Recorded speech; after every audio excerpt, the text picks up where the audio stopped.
Photo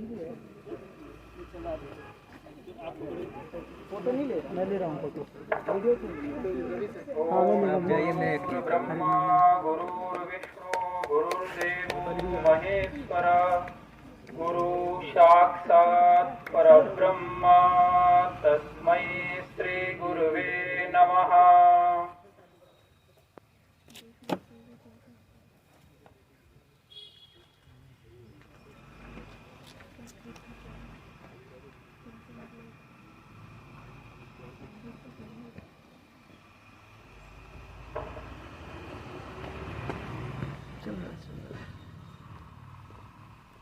ओम गुरुर्ब्रह्मा गुरुर्विष्णु गुरुर्देवो महेश्वर।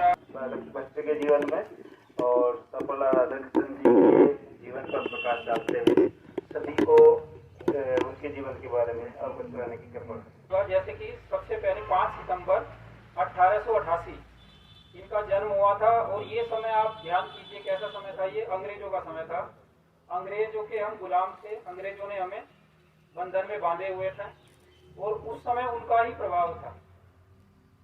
इन्होंने जो शिक्षा ली, शिक्षा इनकी जो प्रारंभिक शिक्षा हुई, जैसे जो बच्चे जो प्राइमरी के बच्चे होते हैं इनकी जो प्रारंभिक शिक्षा हुई वो घर पर ही हुई। इनके जो पिता थे वो अध्यापक भी थे और साथ में पुरोहिताई भी करते थे। उसके बाद में जब ये थोड़े बड़े हुए तो एक अधिकतर हमारे भारत में क्या थे, गुरुकुल पद्धति थी। इनसे अंग्रेजों से पहले गुरुकुल पद्धति से ही बच्चे पढ़ते थे, लेकिन ये आए इसके बाद में विद्यालय शुरू हो गए। तो इनका जो प्रवेश हुआ वो ईसाई मिशनरी स्कूल था। तो वहाँ के जो जितने भी अध्यापक थे या जितने भी बच्चे थे उन पर प्रभाव इस चीज का हो गया था, केवल वो ईसाई धर्म से श्रेष्ठ कोई नहीं है।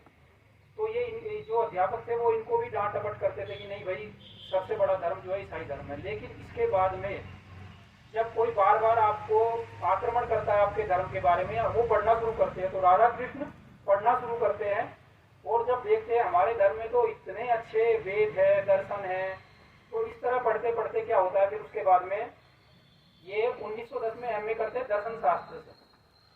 दर्शन जो हमारी जो अंग्रेजी में उसको फिलोसफी बोलते हैं। तो दर्शन शास्त्र से एमए करने के बाद वे क्या करते हैं, उसके बाद में 1929 में एक व्याख्यान होता है पूरे विश्व स्तर पर। जैसे एक बार 1893 में स्वामी विवेकानंद गए थे, तो ऐसे ही एक व्याख्यान देने के लिए ये भी जाते हैं और इनका काफी नाम हासिल हो जाता है।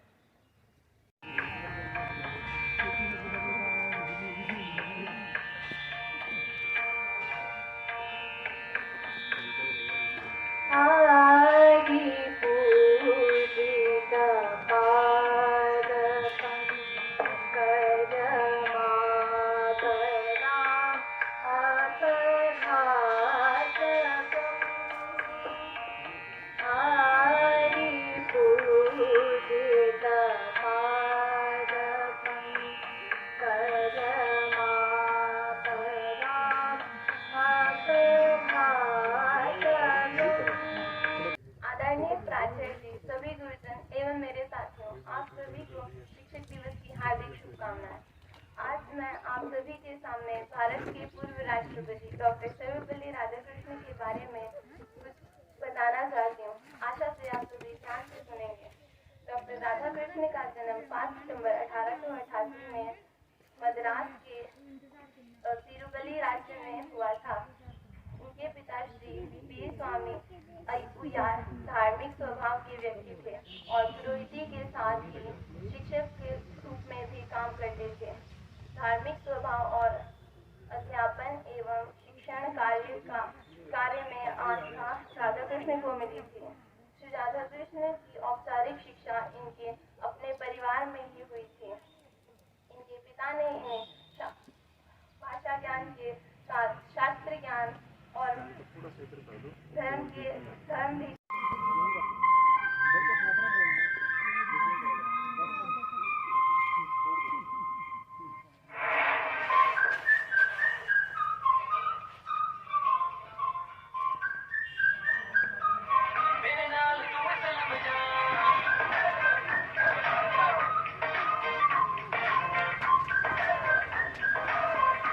एक कविता लेके आया हूँ जो अटल बिहारी वाजपेयी जी द्वारा रचित है, जो कि कश्मीर के ही ऊपर है।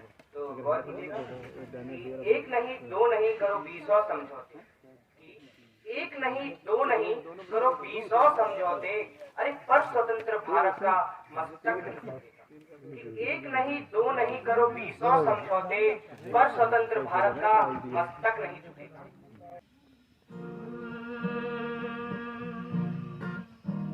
अच्छा चलता हूँ दुआओं में याद रखना, मेरे जिक्र का दुआ पे स्वाद रखना, दिल के संदूकों में मेरे अच्छे काम रखना, चिट्ठी तारों में भी मेरा तू सलाम रखना।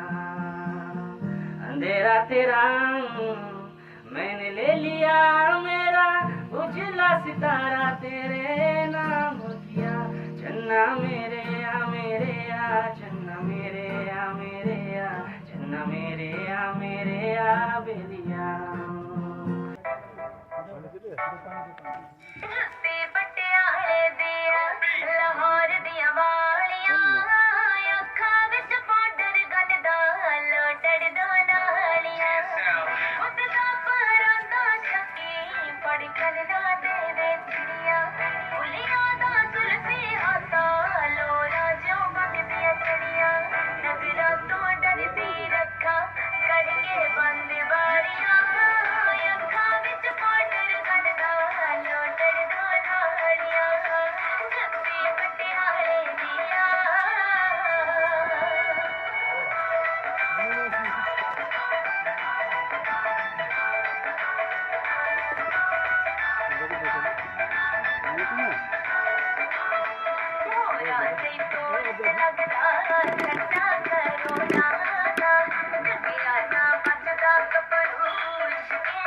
सुप्रभात बच्चों, आज के इस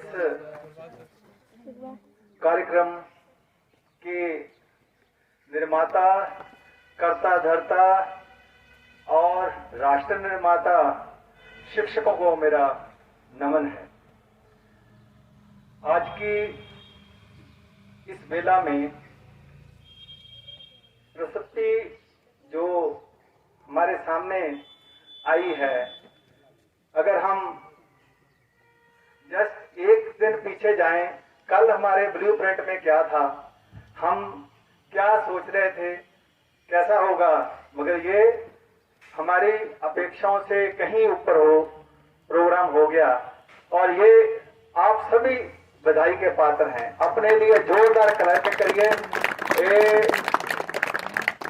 ये छोटी बात नहीं है, क्योंकि हम लोग स्टेज के लोग हैं। स्टेज जैसे अंग्रेजी के कवि ने भी कहा है कि ये दुनिया एक स्टेज है, इस पर हर एक व्यक्ति को अपना अपना अभिनय करना है और उसकी परिस्थितियां उसको कैसे कहती हैं करने को, वैसा वैसा वो करता है, कोई शक नहीं। मगर इसकी सफलता वो सदैव इसके अंदर है कि उस व्यक्ति को बचपन से लेकर के शुरुआत की उम्र में उस पौधे को किसने सींचा है और कैसे सींचा है,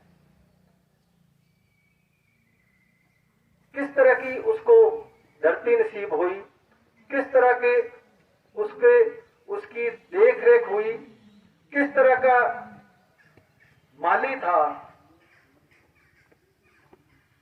कभी कभी धरती पीछे रह जाती है, माली को श्रेय चला जाता है, वो माली आप हैं। ये जो आज हमारे सामने कार्यक्रम देखने को मिला है, सपोर्टेनियस, एकदम से स्टेज पर आने की उत्सुकता जो होती है वो बिना गुरु में के नहीं पॉसिबल, संभव ही नहीं है। जरूर इसके पीछे किसी गुरु का हाथ है, वो गुरु आप हैं। ये कहने में कहीं गुरेज नहीं है कि कभी भी इंजीनियर दिवस नहीं मनाया जाता, कभी भी डॉक्टर दिवस नहीं मनाया जाता। मनाया जाता है तो या तो स्वतंत्रता दिवस मनता है, या गणतंत्रता दिवस मनता है, या शिक्षक दिवस मनता है। कभी कभी परिस्थितियां हमें मजबूर करती हैं, कभी कभी हमारे ऊपर जिस रास्ते पर हम चले नहीं, कभी उस नया रास्ता जब हम कहीं अपनाते हैं तो कठिनाइयां तो सामने आती हैं, दरपेश होती हैं। मगर उन कठिनाइयों को दूर करते हुए जब हम उत्तीर्ण होते हैं तो तब हम सिकंदर कहलाते हैं। और वो सिकंदर सभी आप हैं, खास तौर पर बांदीपुर के शिक्षक, ये सभी सिकंदर हैं। एक पद्धति अभी कम है, क्योंकि जब सिकंदर का नाम आता है तो कहते हैं कि उसने पूरी दुनिया को जीतने का प्रण किया था। मगर एक समय ऐसा आया उसको ठोकर लगी थी, जब उसको एक संत मिले, पूर्ण संत महात्मा, जो अपने ही रौ में मगन थे और उस रास्ते पर लेटे हुए थे। यहां से सिकंदर ने निकलना था, ये जगह बनी हुई है अभी भी वहां पर। ये महात्मा से उन्होंने कहा कि ये इनको हटाओ यहां से, सामने क्यों पड़े। तो अहलकार जो थे उन्होंने कहा बाबा उठो यहां से, यहां सिकंदर निकलेगा। तो कौन सिकंदर भाई? वो सिकंदर जिसने प्रण किया है पूरे संसार को विजयी होने का, वो सिकंदर। आप नहीं जानते? मैं नहीं जानता भाई। ऐसे करो उसी को भेज दो। खुद सिकंदर चलकर उस महात्मा के पास गए और कहा कि यहां से उठिए, हमारी सवारी निकलेगी। कौन हो? सिकंदर हूं। क्या करने आए हो? इस राज्य को भी जीतना है। कितने राज्य जीते? बहुत सारा जीत लिया, ये रह गया, इस पे ही मैं आया हूं जीतने के लिए। क्या करोगे जीतकर? जब पूरा संसार जीत लोगे फिर क्या करोगे? फिर मैं आराम करूंगा। तो कहते मैं तो आपसे भी बड़ा हूं, मैं तो अभी आराम कर रहा हूं। जिस जगह पर मैं पहुंचा हूं वो आप संसार जीत करके भी वहां नहीं पहुंच पाओगे। ये है संत मत, ये है महात्मा।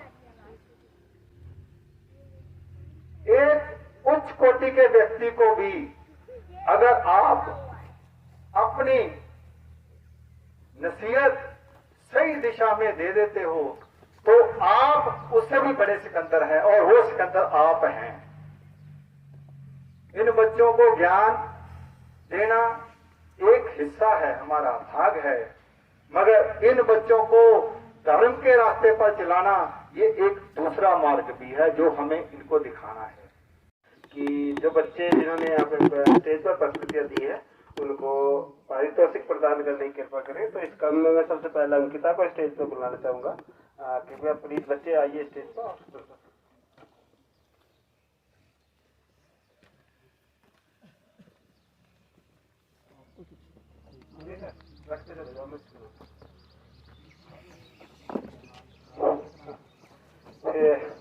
नंदनी, हाँ, मुस्कान, आ जाओ बेटा, जल्दी आ जाओ।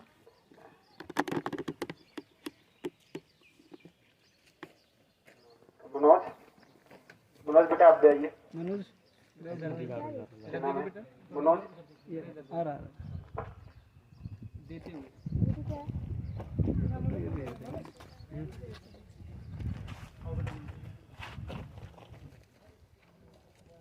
कौन है क्या? उत्कर्ष। उत्कर्ष, उत्कर्ष।